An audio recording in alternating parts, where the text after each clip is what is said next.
بسم الله الرحمن الرحيم. الحمد لله رب العالمين، والصلاة والسلام على سيدنا محمد وآله وصحبه أجمعين. کتاب ہے شرح مسند امام اعظم رحمۃ اللہ علیہ، صفحہ نمبر 283.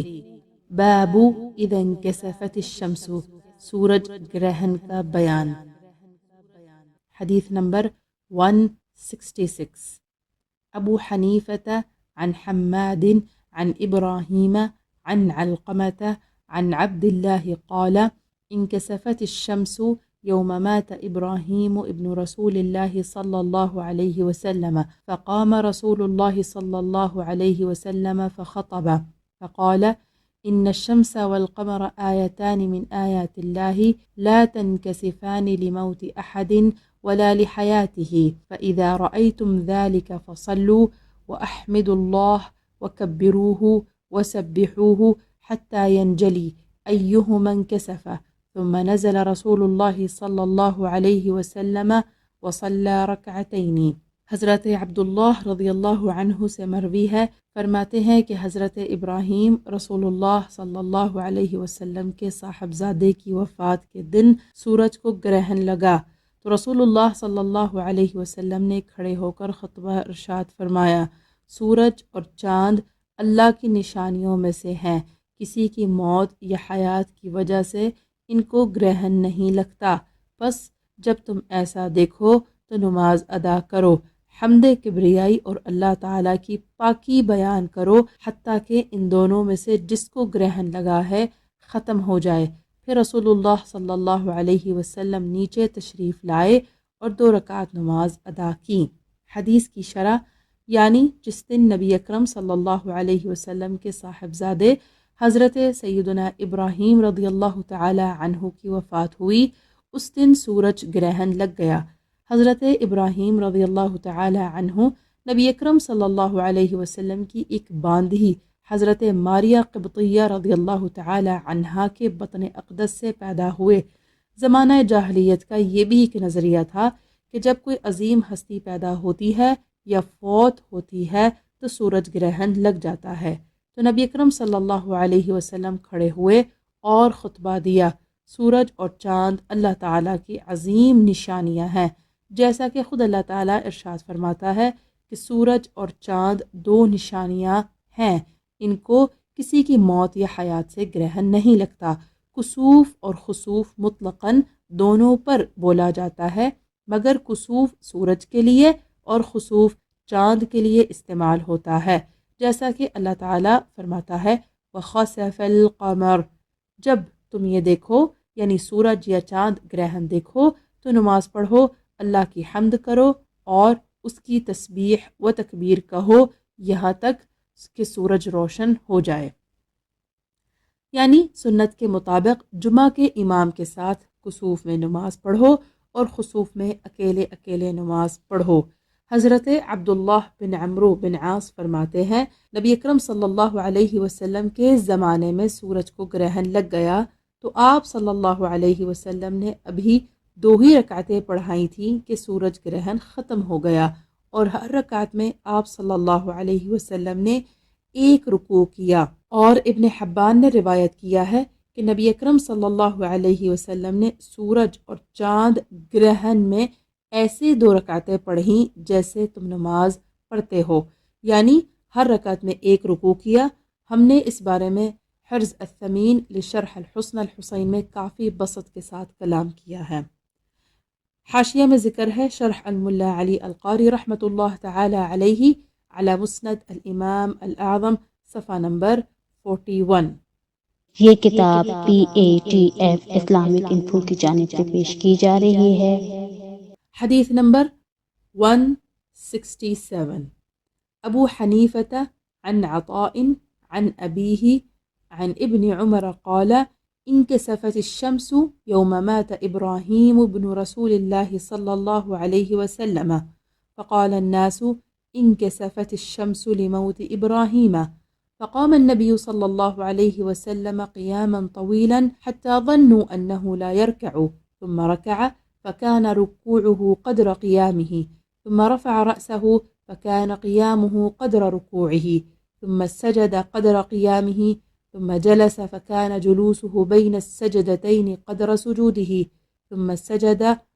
قدر جلوسه ثم صلى الركعة الثانية ففعل مثل ذلك حتى إذا كانت السجدة منها بكى فاشتد بكاؤه فسمعناه وهو يقول ألم تعدني ألا تعذبهم وأنا فيهم ثم جلس فتشهد ثم انصرف وأقبل عليهم بوجهه ثم قال إن الشمس والقمر آيتان من آيات الله يخوف الله بهما عباده لا ينكسفان لموت أحد ولا لحياته فإذا كان كذلك فعليكم بالصلاة ولقد رأيتني أدنيت من الجنة حتى لو شئت أن أتناول غصنا من أغصان شجرها فعلت ولقد رأيتني أدنيت من النار حتى جعلت أتقي ولقد رأيت سارق رسول الله وفي رواية سارق بيت رسول الله يعذب بالنار ولقد رأيت فيها عبد بن دعدع سارق الحجاج بمحجنه ولقد رأيت فيها امرأة أدماء حمرية تعذب في هرة لها ربطتها فلم تطعمها ولم تدعها تأكل من خشاش الأرض وحشراتها وفي رواية نحوه وفيه لقد رأيت عبد بن دعدع سارق الحجاج بمحجنه فكان إذا خفي ذهب وإذا رآه أحد قال إنما تعلق بمحجني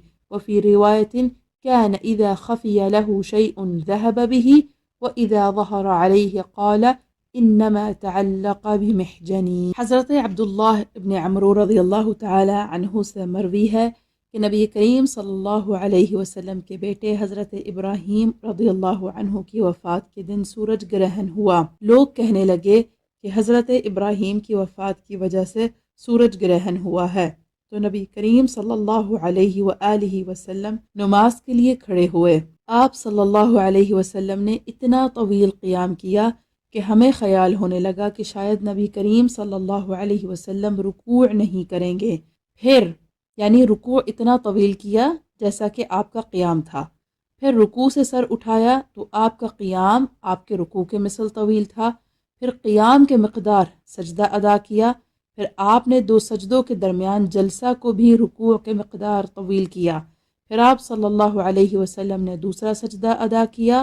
اور اس کو جلسے کے مقدار طویل کیا، پھر آپ صلی اللہ علیہ وسلم نے دوسری رکعت ادا کی اور اس کو بھی پہلی رکعت کے مثل طویل کیا، حتیٰ کہ آپ صلی اللہ علیہ وسلم دوسری رکعت کے سجدے میں رو پڑے اور آپ صلی اللہ علیہ وسلم کی آواز اتنی بلند ہو گئی کہ ہم نے بذات خود آپ صلی اللہ علیہ وسلم کے رونے کی آواز سنی اور آپ یہ دعا کرنے لگے، اے اللہ، کیا تو نے مجھ سے وعدہ نہیں فرمایا تھا کہ میری موجودگی میں تو ان پر عذاب مسلط نہیں کرے گا؟ پھر آپ صلی اللہ علیہ وسلم بیٹھے اور تشہد ادا کیا۔ جب آپ صلی اللہ علیہ وسلم نے نماز مکمل کر لی تو سورج گرہن ختم ہو چکا تھا۔ نبی کریم صلی اللہ علیہ وسلم نے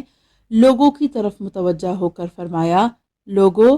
سورج اور چاند اللہ تعالیٰ کی نشانیوں میں سے 2 نشانیاں ہیں۔ اللہ تعالیٰ ان کے ذریعے اپنے بندوں کو ڈراتا ہے اور یہ کسی کی موت و حیات کی وجہ سے گرہن نہیں ہوتے۔ اگر ان میں سے کسی ایک کو گرہن لگ جائے تو اللہ تعالیٰ کے ذکر یعنی نماز کی طرف دوڑو۔ پھر فرمایا، میرے سامنے جنت کو پیش کیا گیا اور اسے میرے اتنے قریب کر دیا گیا کہ اگر میں اس کی کسی ٹہنی کو پکڑنا چاہتا تو پکڑ لیتا۔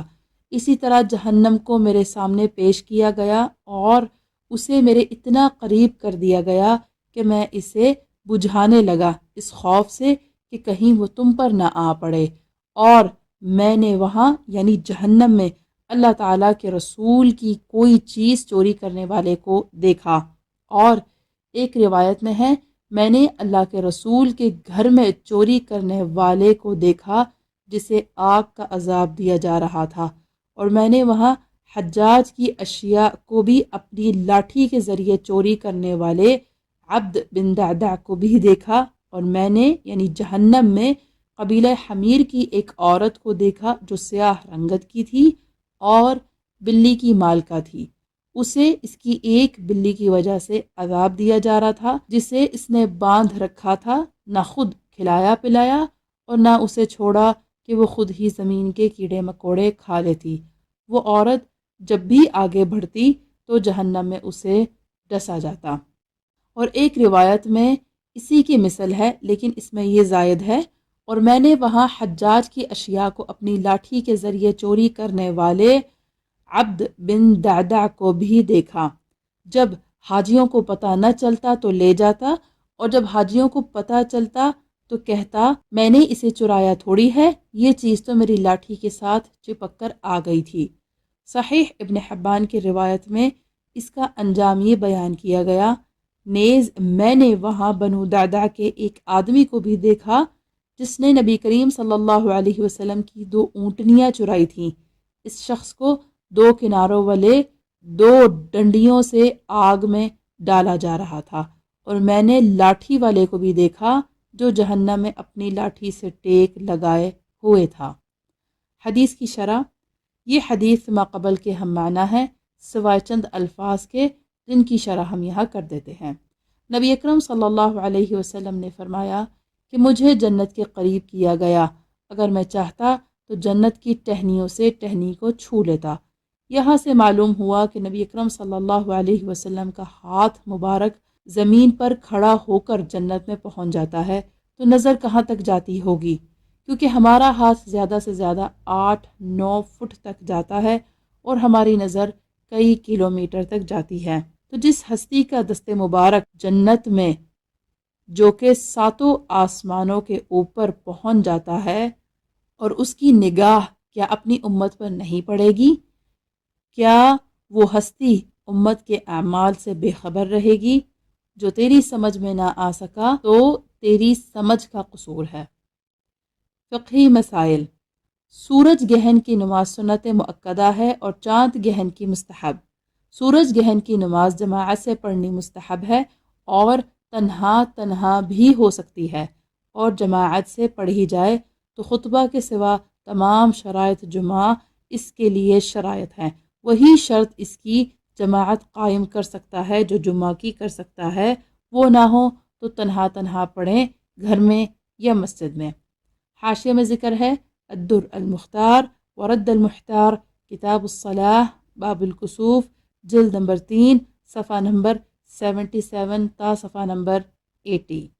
مسئلہ، گہن کی نماز اسی وقت پڑھیں جب آفتاب گہنا ہو، گہن چھوٹنے کے بعد نہیں، اور گہن چھوٹنا شروع ہو گیا مگر ابھی باقی ہے اس وقت بھی شروع کر سکتے ہیں، اور گہن کی حالت میں اس پر ابر آ جائے جب بھی نماز پڑھیں۔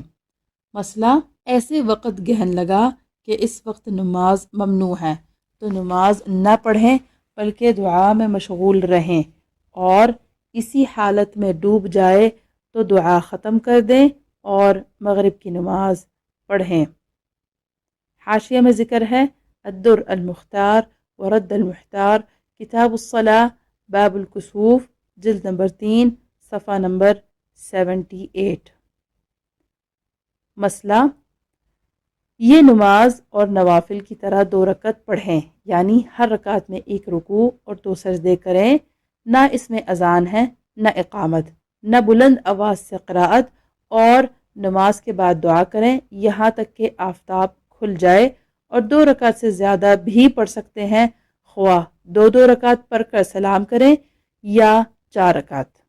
حاشیہ میں ذکر ہے الدر المختار، کتاب الصلاح، باب الکسوف، جلد نمبر 3، صفحہ نمبر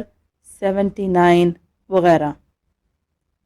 مسئلہ، اگر لوگ جمع نہ ہوئے تو ان لفظوں سے پکاریں الصلاۃ جامعۃ۔ مسئلہ، افضل یہ ہے کہ عید گاہ یا جامع مسجد میں اس کی جماعت قائم کی جائے، اور اگر دوسری جگہ قائم کریں جب بھی حرج نہیں۔ مسئلہ، اگر یاد ہو تو سورۃ البقرہ اور آل عمران کی مثل بڑی صورتیں پڑھیں، اور رکوع و سجود میں بھی طول دیں، اور بعد نماز دعا کریں، دعا میں مشغول رہیں، یہاں تک کہ پورا آفتاب کھل جائے، اور یہ بھی جائز ہے کہ نماز میں تخفیف کریں اور دعا میں طول، خواہ امام قبلہ رو ہو کر دعا کرے یا مقتدیوں کی طرف منہ کر کے کھڑا ہو، اور بہتر یہ ہے کہ وہ مقتدیوں کی طرف منہ کرے اور سب مقتدی آمین کہیں۔ اگر دعا کے وقت عصا یا کمان پر ٹیک لگا کر کھڑا ہو تو یہ بھی اچھا ہے، دعا کے لیے ممبر پر نہ جائے۔ حاشیہ میں ذکر ہے الجوہرہ النیرہ کتاب الصلاح باب صلاة الکسوف صفحہ نمبر 124۔ مسئلہ سورج گہن اور جنازے کا اجتماع ہو تو پہلے جنازہ پڑھیں۔ مسئلہ چاند گہن کی نماز میں جماعت نہیں، امام موجود ہو یا نہ ہو، بہرحال تنہا تنہا پڑھیں، امام کے علاوہ 2-3 آدمی جماعت کر سکتے ہیں۔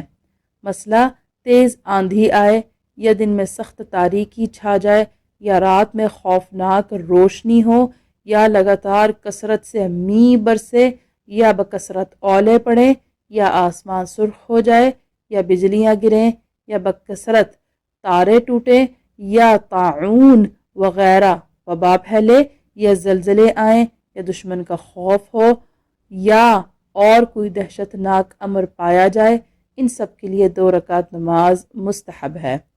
چند حدیثیں جن میں آندھی وغیرہ کا ذکر ہے اس موقع پر بیان کر دینا مناسب معلوم ہوتا ہے کہ مسلمان ان پر عمل کریں، وباللہ التوفیق۔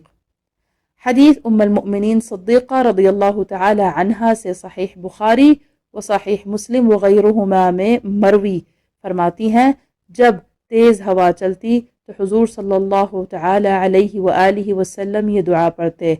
اللہم انی اسألک خیرہا وخیر ما فیہا وخیر ما ارسلت به واعوذ بک من شرہا وشر ما فیہا وشر ما ارسلت به۔ حدیث امام شافعی و ابو داود و ابن ماجہ و بیہقی نے دعوات کبیر میں روایت کی،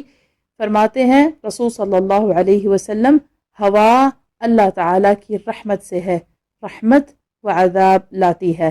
اسے برا نہ کہو اور اللہ عز و جل سے خیر کا سوال کرو